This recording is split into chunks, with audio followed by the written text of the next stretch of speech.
Well, hi, and welcome to another edition of From the Woods Today. I'm Renee Williams, and I'm here with my co-host Billy Thomas, and we're grateful that you're here today. But we have a very interesting topic about safety in the woods, and you don't realize that you might be just taking a relaxing walk in the woods, but that could turn for the worst.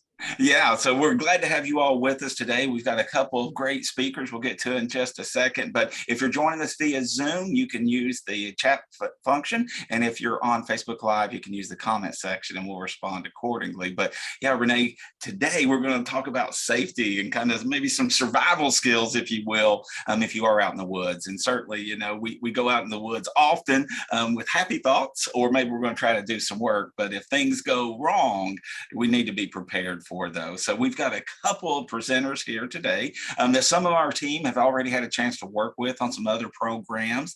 So we've kind of vetted them out, if you will, a little bit, and they've got some great knowledge they're going to be sharing with us today. So we've got the director of the Nature Reliance School out of Winchester, Kentucky, Craig Cottle, is going to be here with us, and then Mike Poynter from the Kentucky Board of Emergency Medical Services. So Mike and Craig, thank you all for being with us today, and let's see those smiling faces. Hey, good morning. Good morning, everybody. Good to be here. So tell us a little bit of, give us a little background about yourselves and, how you got to where you're at. Great. Go right ahead. Oh, okay. Thanks, Mike.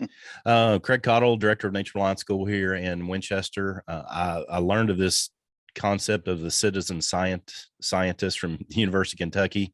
I've been on that path for quite a long time. I'm a certified master naturalist, master logger. I went through forestry and stewardship cooperation programs with UKN Fish and Wildlife and Division of Forestry many, many years ago.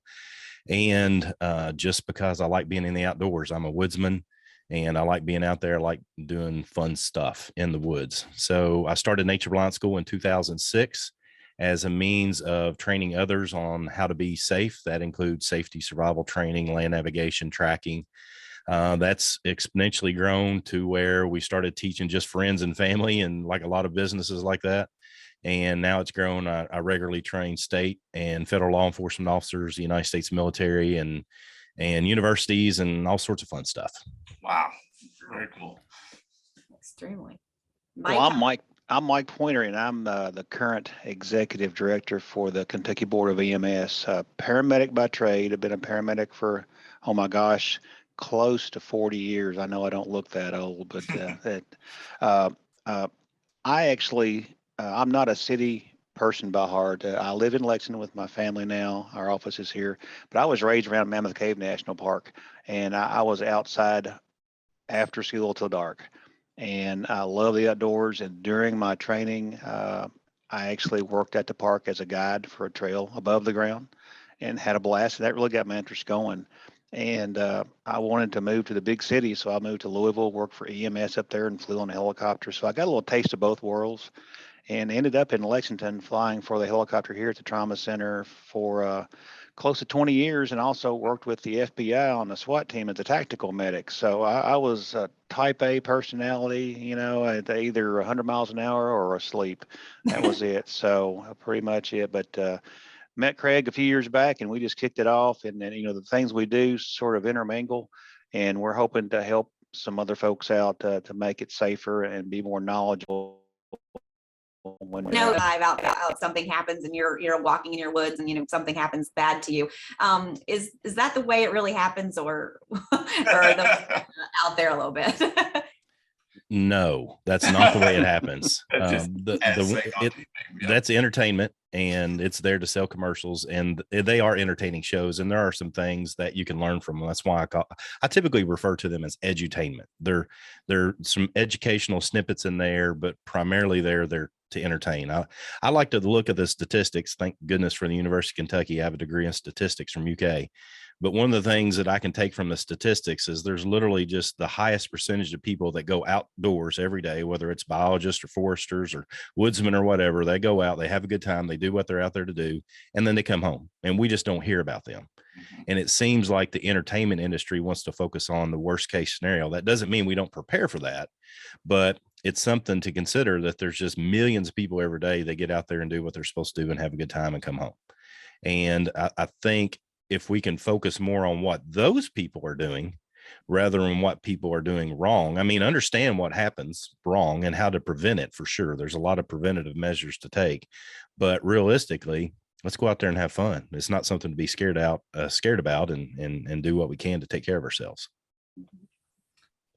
All right. So why don't you go ahead and get into your topic and tell us how to do that? Okay. How to survive. Whatever all that is, we'll get into it. Yeah.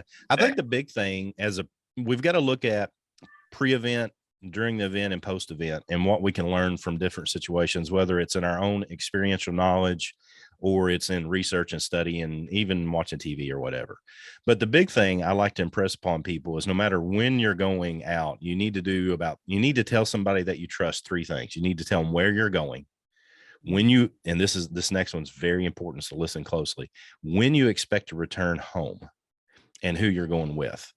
If you tell people those 3 things and then you don't show up when you're supposed to, then first responders can immediately be notified, and you can get somebody your help, whether it's search and rescue, salt of the earth people from search and rescue, law enforcement, fire, EMS, whoever it might be that's going to respond to a situation.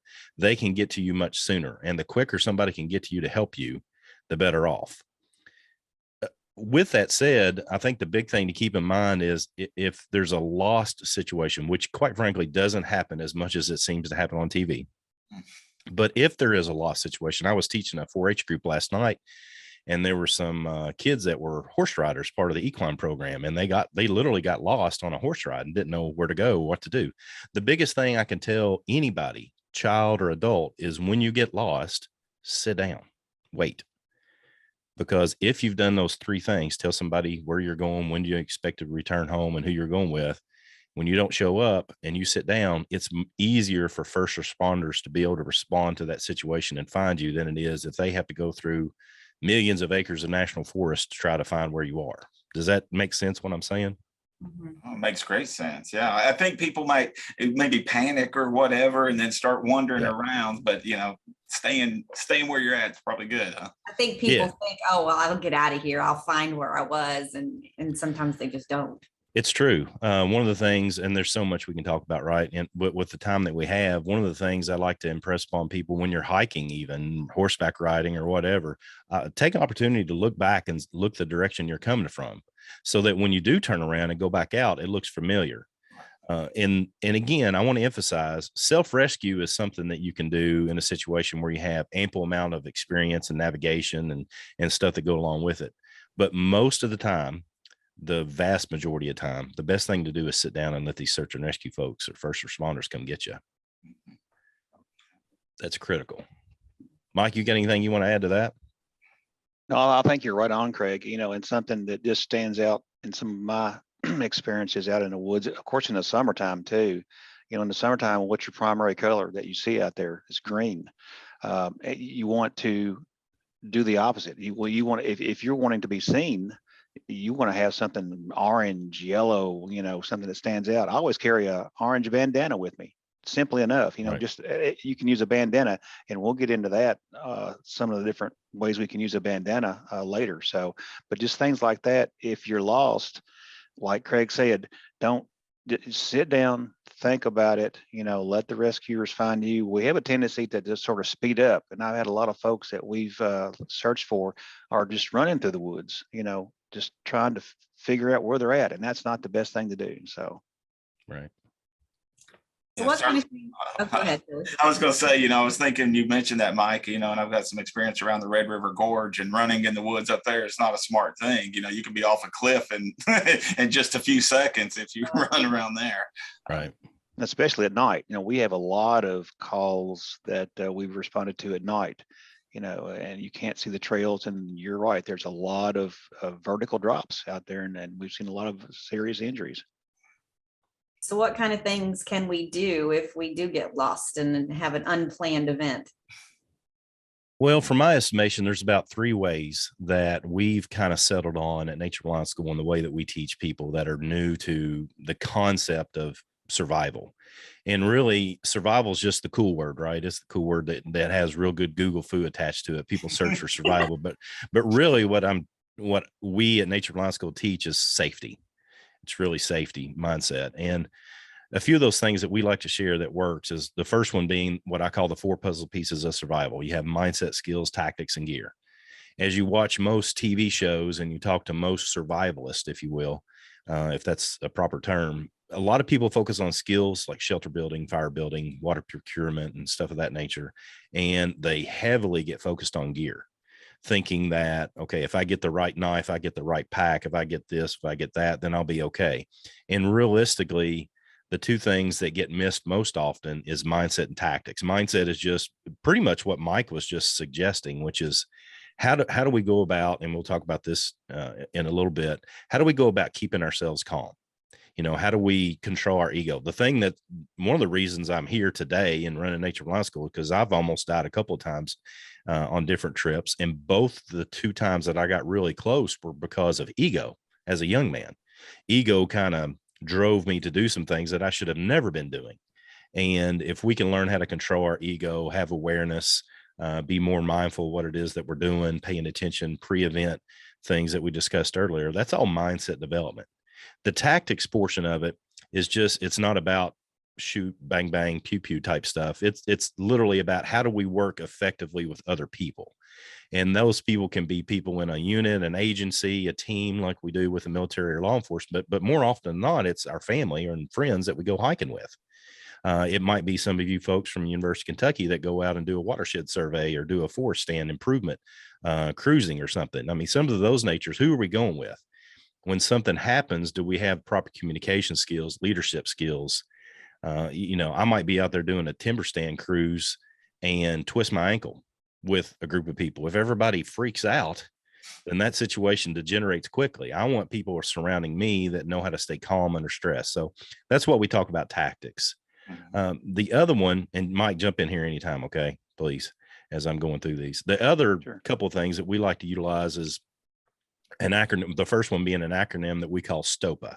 I totally 100% admit that I ripped this off the United States military from a survival manual many years ago. They called it STOP. I added an A. But STOPA is stop, think, observe, plan, and actively stay alive. No matter what situation you find yourself in, whether you're in a wilderness and you've gotten lost, you're on the interstate and there's a wreck and traffic's backed up and you got to stay there an extended time, like we've seen a couple times in the last 2 weeks, or we're injured on a canoe trip and we no longer have the canoe and now we're in the middle of the wilderness. It's just one of the things that happened to me. To get over this panic mode, the best thing that we can do is literally stop whatever it is we're doing and not make it any worse. That's the S. T is think about what we have with us.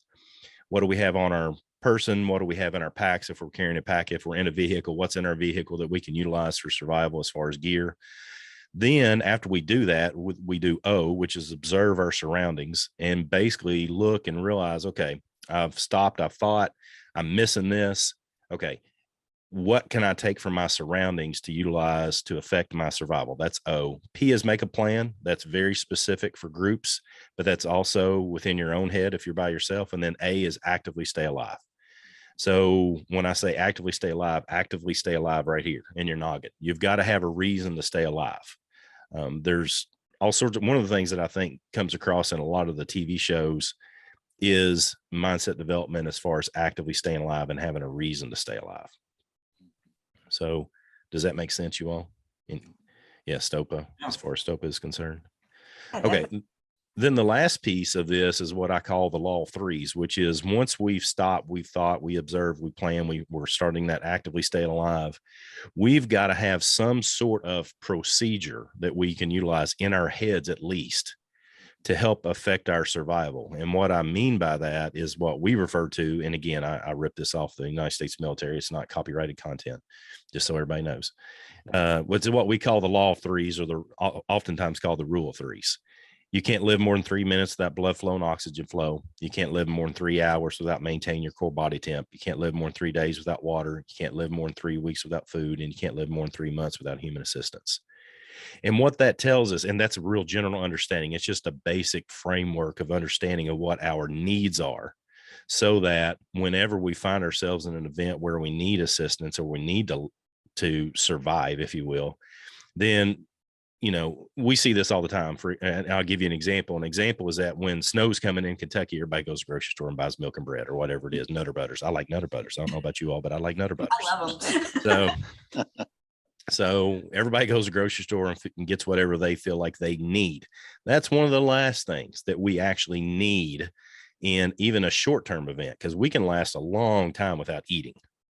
But if we don't maintain our core body temp, make sure that we have a heat source in our home even, and a backup for that heat source, then that's where we're going to start getting in trouble, which, Houston, Texas, and a large portion of Texas found out last year when pipes burst in a place that you don't have heat normally or heat issues. So those three things, the 4 puzzle pieces of survival: mindset, skills, tactics, and gear, as well as STOPA, stop, think, observe, plan, and actively stay alive. And then this rule of threes helps us get in a mindset of knowing what our needs are in order. So we need to take care of our core body temp before we find food. We need to be able to find water before we get food. And then the things that go along with it. That's the basic fundamental framework that we like to work within at NRS. There's a lot to think about with that, Craig, for sure. And I'm trying to think about folks that maybe don't get out in the woods very much, and they may just be totally overwhelmed with some of that information. And I think with technology today, cell phones, everybody's got a smartphone, right? That may give them maybe a false sense of security that everything's going to be okay. But some of the things you're sharing could really help folks. Yeah, I mean, if you think about it from a historical perspective, Daniel Boone walked into this part of the world, and there were a couple of times that we know from journals that he was out in the wilderness with basically a rifle, a knife, a tomahawk, and a couple of little staples for 13 months, living off the land. That's miraculous in my mind. I mean, that's just trying to do that just blows my mind thinking about it. But in the modern world where we're comfortable with conveniences, and hey, I spend a lot of time outdoors, but I really like going home, sleeping in my own bed too, right? I like a hot shower like everybody else. I'm no different than that. But if we can go out and do these things and learn how to work through the stress of them, like being outside when it's cold is a stress. It's a simple thing, but when you pump gas, just stay outside the vehicle for once and pump gas from outside and learn how just to be cold and be okay with being cold. And it's a simple thing. Go and work out, lift weights, whatever. It's hard to lift weights. It's hard to get on the treadmill and do that sort of thing. That's stress. And once you can introduce safe stress, then what happens is we learn how to think through that stress, and we can apply that to whatever stressful situation we find ourselves in. I've heard a lot of people are like, well, if something were to happen and I needed water, I wouldn't know which water I could drink. Like, you might find it, but is it drinkable? How do you know that? Well, you don't drink it. That's the short answer. And the easy answer is that due to contaminants in our water sources. And this isn't also natural contaminants. There are some chemical contaminants, and there's some things that we've done as the human species that's made our water suspect. But geese, I say this all the time to people, geese have been on planet Earth for a long time, and they've been pooping in water for a long time, because when they fly and they poo-poo, that falls down into water, and that causes a problem in the water ever since they've been here. And so we should consider all water sources suspect and do whatever we can necessarily do. Now, what a lot of people are going to say is that, well, I've been drinking from this spigot, I've been drinking from this spring on the farm for most of my life. I've never had any issues. Great. I love that. I used to do that when I was a kid too. But now that I've got older and I look at the science of it, for example, go to the Kentucky Division of Water and look at the water contamination schedule, you can see these things. You can go to your water source and see how many contaminants they found in that water source. And so it truly is, in my estimation, one of the hardest things from a survivalist perspective is you almost have to have some sort of modern tool to be able to take care of your water. And the main one being boiling it or using something like a Sawyer filter and adding purifying tablets or something of that nature. But going out and just drinking water, you can't look at it and go, wow, that looks cool. There's no cattle around here. I can drink that water. It doesn't work like that anymore. Okay. So what kind of items should we take with us when we go out? Well, I talked about in the rule of threes, you can't live more than 3 minutes without blood flow and oxygen flow. That's where Mike comes in big time. and I'm gonna pass that off to him. But I think one of the first things we need to be able to do is be able to handle ourselves in an effective medical situation, and I'll sit back and let Mike do his thing. I can just speak from my experiences, out in the woods and as a participant and also as a responder. One of the most common injuries that we've seen, and this is from the National Institute of Health, 70% of non-fatal injuries in the wilderness are related to broken limbs and sprains. We're out hiking and we have a bad placement of our foot. We trip and fall, we're sprained. And interesting enough, I was out with my kids a few months ago in the backyard wrestling with the dogs and the kids, and I stepped on a paver and twisted my ankle. And sure enough, I mean, I could not put any weight on my foot whatsoever. I'm in the backyard and I can barely get to the house. If I was back in the woods, even a half mile or, a quarter mile, but nobody could see me, how am I going to get out of there?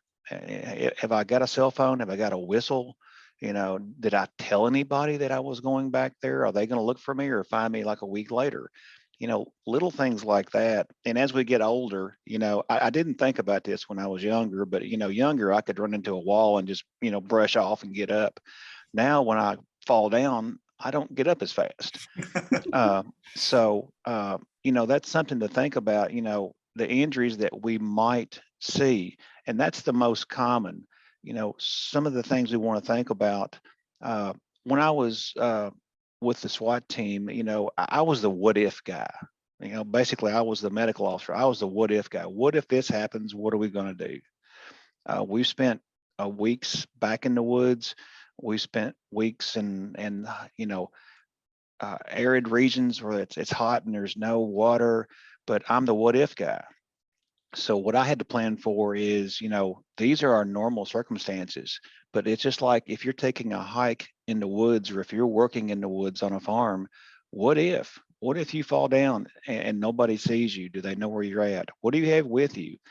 I always carry just a basic first aid kit. I mean, even with me right now, and we talked about a bandana. I think a bandana is one of the best tools that we can keep with us, just universal, because you can use a bandana as a tourniquet. You can use it as a sling. You can use it to filter water. Now, I'm not going to get into, the drinkable water, but that's more in the severe cases, but you can use it for a lot of things. But airway, breathing, and circulation, that is one of the most important things we need to think about if we are injured or if somebody else is injured in our party. Airway is important. If we don't have air, we're not good. We always say air's good, blue's bad. If you're blue, that's not good. We need to fix that. Of course, bleeding, this is critical. And I think Craig alluded to this. We can bleed out if we have an arterial bleed in a matter of seconds. I mean, that's a proven fact. And unfortunately, I've seen that in farming accidents, people with, sharp objects, things like that, knives, hatchets, so that's something about. A tourniquet can save your life, period. And if you've got that, you don't have to have, we've got some commercially produced tourniquets they call it a CAT tourniquet. It's a combat application tourniquet. It's nice. It works great. I've got one. I keep one. But, a bandana you can buy for 50 cents does the same job with a stick. You're cutting off that circulation. Basically, if you've got an arterial bleed in your extremity, or even a venous bleed in your extremity, you can go above that and tighten that up. Now, you don't want to use string or anything like that because string is very narrow and that can cause more vascular and tissue damage. You want it as wide as you can, but keep constant pressure on there. That can slow that bleeding down. And that's one of the most common, issues that we see too in massive bleeding. And of course, circulation, that has to do with bleeding. If you don't have any blood, you're not going to circulate. So, that's definitely a no-brainer there in itself too. So we try to keep it as simple as we can. Just because you pay a lot of money for some nice fancy equipment doesn't mean it's the best. I think, and I think Craig and I think alike is it useful? Is it beneficial? Can you use this for something? we were talking about knives earlier, the more knives, some of the best tools you can get, less than $20. You can use it for a lot of things. When I think about an emergency kit or a first aid kit, I'm thinking about, a lot of stuff that we think about is I did preventative medicine.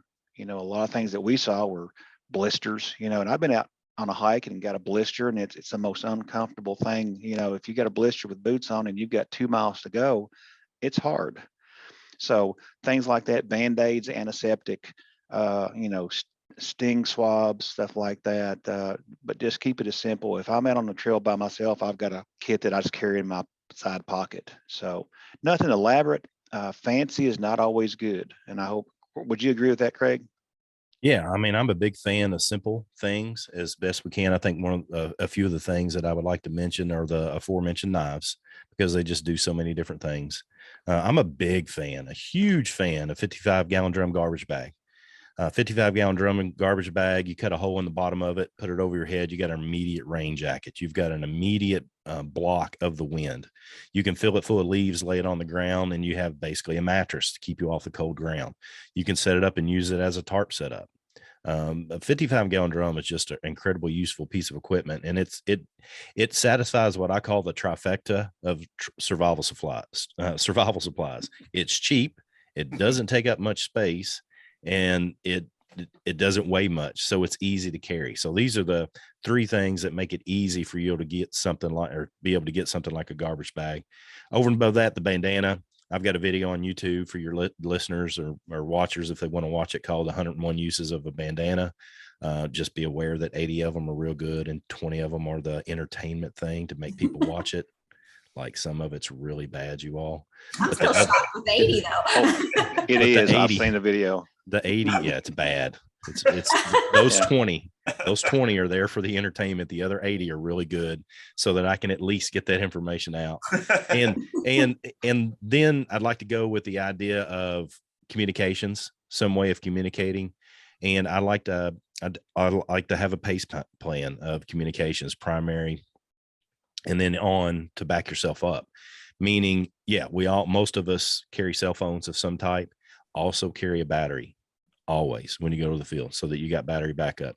I've got a couple of friends that are on here right now that are in search and rescue up in the gorge, and they will tell you they don't know how many times people call them and they have 2% battery left, and then the call goes dead or some variation of it.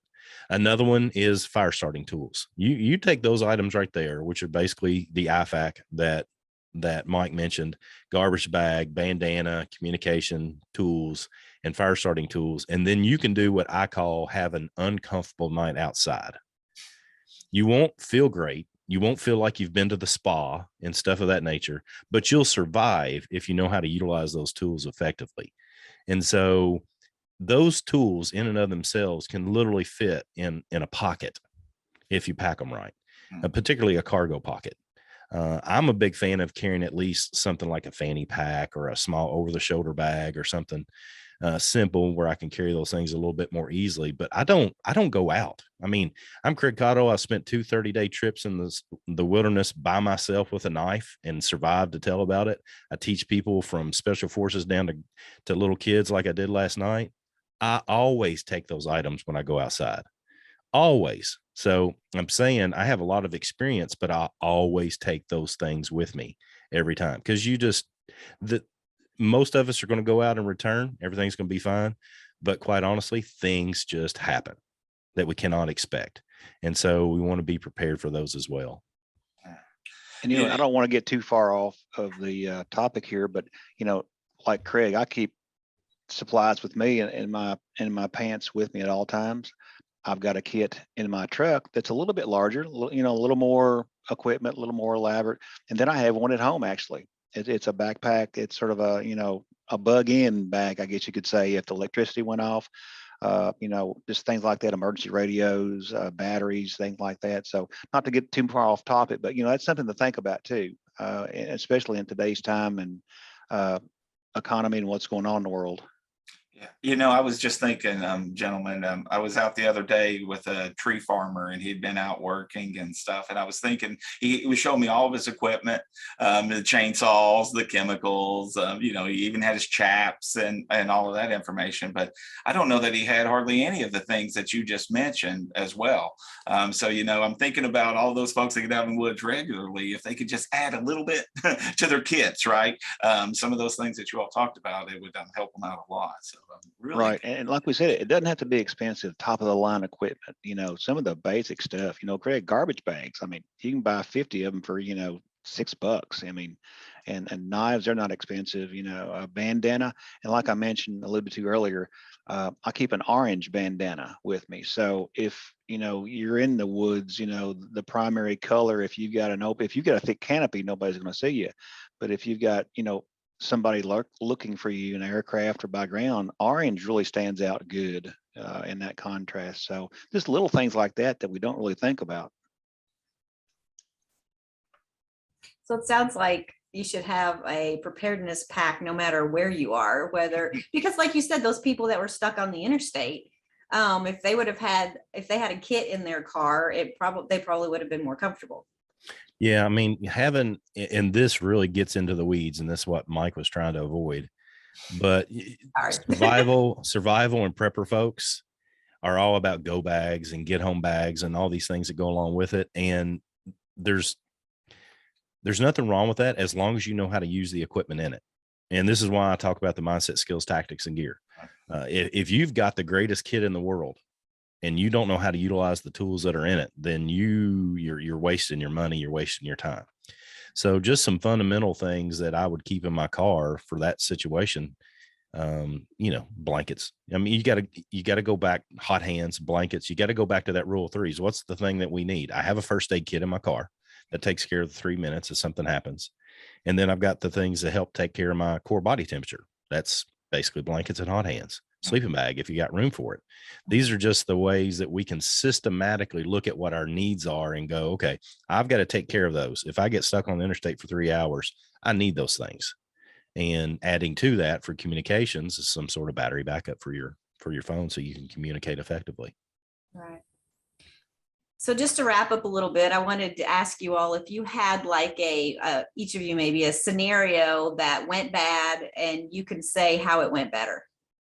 You can tell us what to do. From our own personal experience, this is embarrassing. Well, maybe someone else's if that's better. You can say you know a guy. A guy. All right, so I know a guy. I know a guy. This happened to me, and people that are around Nature Reliance School a lot are probably sick and tired of hearing this story. But I knew a guy that spent about 2 years paddling every river in Kentucky he could possibly get on back when he was a young man. And he's quite an attractive man with a gray beard now. So I'll just say that. Okay. But back then when he was young and full of ego and running rivers that he shouldn't have been running in an open deck canoe, he ran the Rockcastle River and almost died. Canoe folded in half, got stuck in a hydraulic. For those that paddle know what that is. I got stuck underneath the river and was just tumbling and basically in the process of drowning. And when I came out I got shot out from what I consider, grace of God, shot me out of this river and got me out of there. I was there with no gear. All my gear was in the canoe and it was stuck in the middle of the river. I have nothing except what's on my back and I'm soaking wet and it's cold. This is a wintertime trip. So prior to the event, me and the gentleman that I was with, we discussed if something happened, which is the smartest thing we did. If something would happen, we would exit the river on a certain side, go straight up the hill, run into the shelter we trace, and then we would hike out to the vehicle. That was our plan of action if something happened. And that's exactly what happened. Okay. So the pre-event discussion is what literally saved our lives. What almost cost us our lives is ego. We were cold. We'd spent the night out on the edge of the river and we caught fish to eat. And when we got ready to paddle again, we didn't want to put those cold, wet clothes on again. And so we put them on, and instead of trying to warm up, we said, let's just go. Boom. Let's just go for it. That was stupid. You don't do that. we knew that you're supposed to scout a rapid and you're supposed to know what sort of thing to you're going to be running into. So I guess that's one of the things that happened to me, that I'm alive. And that's part of the reason I'm here right now, literally, because I had that experience and it forced me to think about survival mindset and the things that go along with it. And I think controlling ego is critical. Good point. How about you, Mike? Oh, well, I once knew a guy that told me a story about another gentleman back when I was younger and had more hair. I'll say that. I don't want to incriminate myself, but a certain group of folks that worked with the government, that we were out in another state, in the mountains of another state, and we were searching for an individual, and it was like mid 50s. It was raining, misty, cold, and just sort of miserable, but not too bad. And we were not thinking like we should, and we weren't focused. We weren't communicating amongst each other. And bottom line is, we got separated from one of our team members, and we didn't know that till about 30, 45 minutes later. And that's really on my shoulders, because as safety officer and the medic, I should be taking head counts. And that just gives you like an example. Like if you're out on a hike and you've got a group of folks, do a head count when you start, do a head count when you're halfway through, do a head count every time you take a break. Fortunately, that scenario came out good. We all learned a lesson. Be aware of your surroundings, know where you're at, if at all possible, and know who you're with. So, that's not as extreme as Greg's, and, thank goodness it wasn't as life threatening, but still that humbled me a lot. I'll be honest with you. Yes, it was me. Okay. I'm guilty. But, from that point on, it really, little things like that, and like Craig said earlier, if you train when it's nice weather outside and it's not miserable, it's not cold, you're not going to think like you would if it was in a critical situation. If you were cold, if you were wet, your mind thinks different. That's scientific, evidence that your mind thinks different. You've got to train in that scenario. And that's something that Craig does really well. I've gone through some classes with Craig, and it's not like we sit around a campfire. You want to go out when it's bad weather. You want to go out, when it's uncomfortable. That makes you train your mind better. So if you do have a situation, in an extreme situation, you can think clearer. That actually, I was going to say, that leads into a question, Renee, that we got from one of our viewers out there. They were asking, how often should you practice these skills, and should you practice them with family and friends, or just work with yourself to be that resource for others? Oh, you want me to take that, Mike? Take that, Craig. Yep. I think there's two answers to that, because there's two questions really, but I think you need to do both is what I'm trying to get to. I think you need to work on yourself so that and be honest with yourself. That's critical. That's a critical component of it. Like I'm on the backside of having COVID now, and my hikes are a struggle right now, because I go out every morning and track, because I'm a tracker, and I go out every morning and spend about an hour, sometimes two, tracking critters, and I can't walk like I used to. And I need to be cognizant of that and honest with myself and say, okay, I'm not going to be doing certain things that I might normally do. If it's fire building skills and you recognize I can't do bow drill fire making, I'm going to carry a lighter. And I'm telling you right now, if Daniel Boone could have carried a lighter, he would have carried a lighter. Okay. Because it's too easy.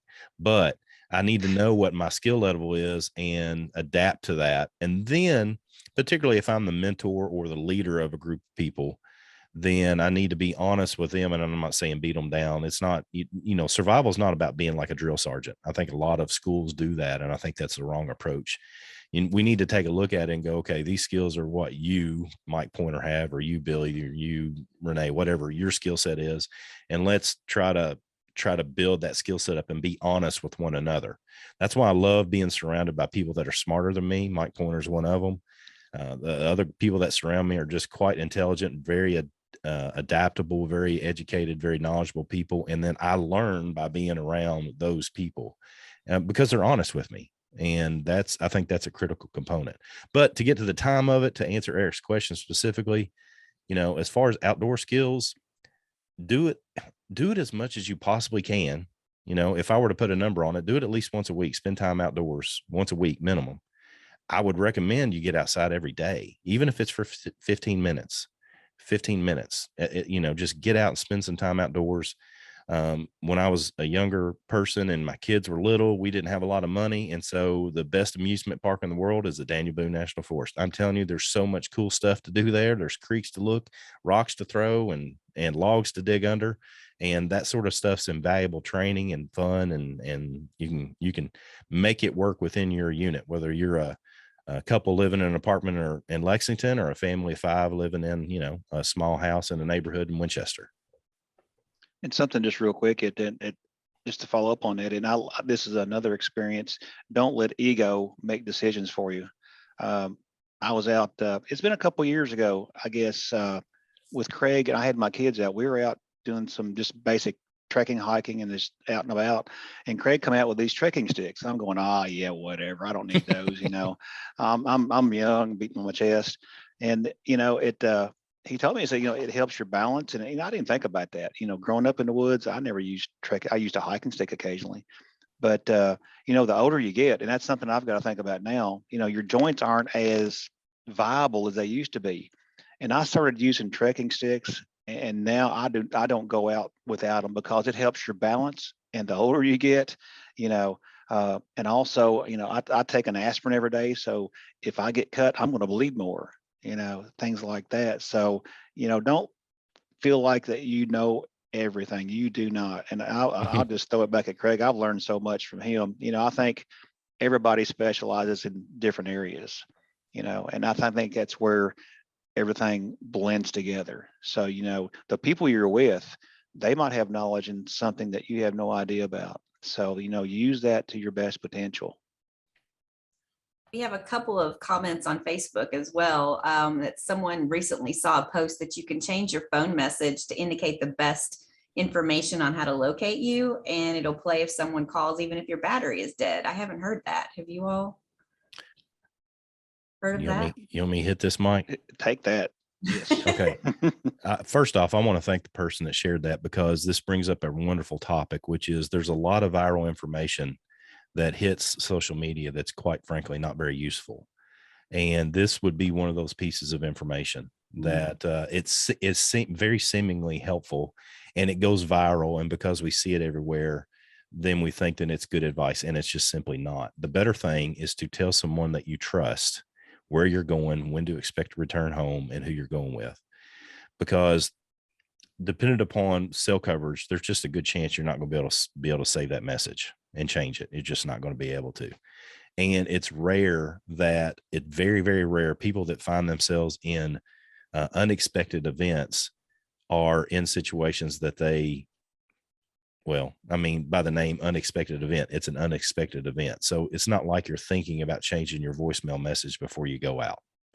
It's just really not. The key here is that if you tell someone where you're going, when you expect to return home, then they can get help to you. Then search and rescue can know, hey, this is the general area they're going. And the beautiful thing about search and rescue and other first responders is that they train a lot. It's really cool. And search and rescue people are salt of the earth, you know, spend a lot of time, and they're volunteer, right? But they have procedures that they go through to find you. And so if you do those things that I've just recommended, then you're more likely to be found than you will be utilizing a cell phone voice message. That's and I don't want to point people away from this particular podcast, but we have a podcast too, Nature Reliance podcast. And we recently did one on viral social media posts that are basically, we're kind of direct garbage. We did a podcast on them and then gave alternatives to being able to do things properly. And another question is for if someone would discuss the nature immersion program. Mike, that's me or you both. You go ahead and lead off there, brother. Okay, nature immersion is a combination, a collaboration, if you will, between Kentucky Board of Emergency Medical Services, particularly Mike, myself, and Rocco from Camp Hero down in McKee, Kentucky. And what we've been working on together for over a year now is a program where we can help and assist first responders that are dealing with what we call, or what is typically referred to as critical incidents. Critical incidents, for those that are new to that topic or new to that concept, it's a more commonly heard situation to somebody that's suffering from post-traumatic stress. I don't like to use the word disorder because it's not a disorder. If somebody's experienced an event, they should change a little bit. It's a traumatic event. And what we know is that there's fantastic therapies out there that can help people. But what we also know as an added way to help people is to get them outside and doing stuff in the outdoors. And so the Nature Immersion program is what Rocco and Mike and myself have been coordinating with. I don't know how many people at this point, Mike, a bunch. It's yes, a lot. It's a fantastic program that's coming soon. We're actually have a feature program that's going to be on WKYT where they interviewed us, and they're going to talk about the specifics of it. And then what that does is, what we want to do is get the information out to all these heads of first responders, whether it's a sheriff's office sheriff, whether it's the chief of police, whether it's the head of EMS or whoever, wherever. If you've got people that have suffered from critical incident and they feel like they need some assistance, then we're going to go out and build fires. We're going to go out and go hiking. We might do some land navigation with map and cut, do something, because there's so much research out there. And I'm talking, Mike's done a lot of it. I've done a lot of it. There's so much research that we could talk about for days that proves that being in nature is incredibly helpful for mind, body, and spirit. And I mean, it physiologically changes you. We know this from research and data. And so what we want to do is do exactly that, is get some people out, let nature do its thing, and help people. And one thing that we emphasize too is, getting people out. This is not sitting around a campfire singing Kumbaya, but no, it's totally the opposite. Like Craig said, we're going to go out and hike. We're going to start fires. We're going to do stuff like that just to get people's mind off the work, turn the cell phones off, turn the internet off. Unfortunately, in the last 6 months, I've seen folks in our discipline. We oversee about 14,000 first responders across the state. And they just said, I'm done. I can't deal with this pandemic anymore. I've got to get out. I've got to do something else. I can't blame them. It's stressful. Mental illness is a crisis for not only first responders, but for the general public too now. Which we've all been through this. So, but with Rocco down at Camp Hero, Rocco has over 2,200 acres of prime outdoor everything. So it's something that we're kicking off this year, and hopefully get a good response. And we're looking forward to hopefully helping our first responders. And that's, not only EMS, fire, and police, but that's public health, 911 dispatchers, people, anybody, we'll never turn down anybody. If somebody's dealing with, stress, we'll come on in and join us. So we did have another question of if each presenter would mention their advice for minimum training for beginners and where they should pursue for a wilderness medical emergency and handling the I'm lost scenario. I'll take that one, Craig. And Craig didn't pay me to say this. I'll promise you this. But hey, that's your man right there. That's what he does for a living. And I would recommend that more than anything else in this region. And the thing about it is, it's not just reading a book. You're out there in it. And Craig doesn't put you in a bad situation. He makes it where you learn. He makes it where it's fun learning. Things like that. And I'll tell you, he's an expert in land navigation, survival, outdoor skills, things like that. So that'd be my first choice. I'll be honest with you. Second choice is there's some good books on Amazon, bushcraft and survival, but until you get outside and get your hands on it, you can't say that, that I'm good at this. So that's my story. I'm sticking with it. Yeah, that's a good endorsement there for you, Craig. If I can add to that, and not because I'm not going to talk about myself because I'm not like that, but as far as medical training is concerned, I think at a fundamental basic, you need to get American Red Cross or American Heart Association first aid. Just all there is to it. I would also recommend, particularly for the people that might run a chainsaw, a program that Mike has helped teach for our organization. And there's all sorts of other people that do this, called Stop the Bleed. Stop the Bleed is where you learn how to use tourniquets and you learn how to use hemostatic agents and MPAs and the things that go along with them. Okay. Because those can be a little bit more technical and over and above your basic first aid. So seek somebody out.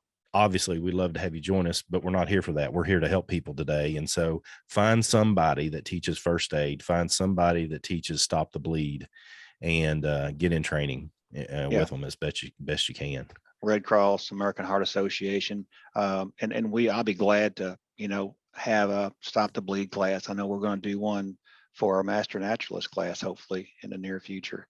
That, by the way, I just went through the last Master Naturalist class. So I'm proud to say that I'm almost completed and we're getting there. Looking forward to that. But keep it basic, Stop the Bleed, CPR, Red Cross first aid, nothing elaborate. So it's something you can do within, just a few hours of training. Wow. So much. I know a lot to think about, gentlemen. Really good stuff.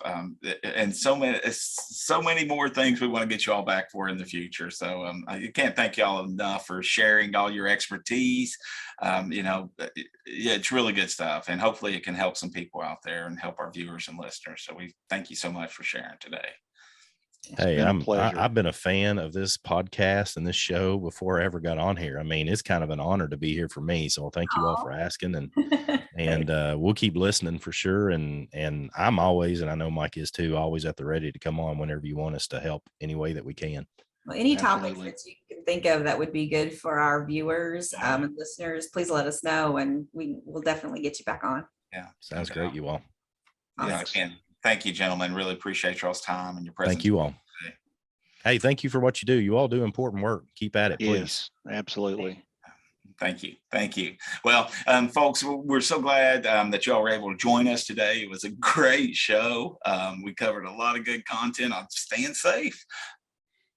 Yes, definitely. And I know we covered a lot of ground, but if you want, go to fromthewoodstoday.com and you can get a recording of this and you can watch it over and over again to see what Mike and Craig had to say to help you stay in the woods and stay safe.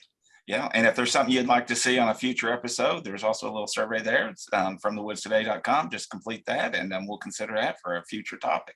Yeah, especially if it's something that Craig or Mike talked about, hey, I want to hear about this, then we can get them on. Yeah.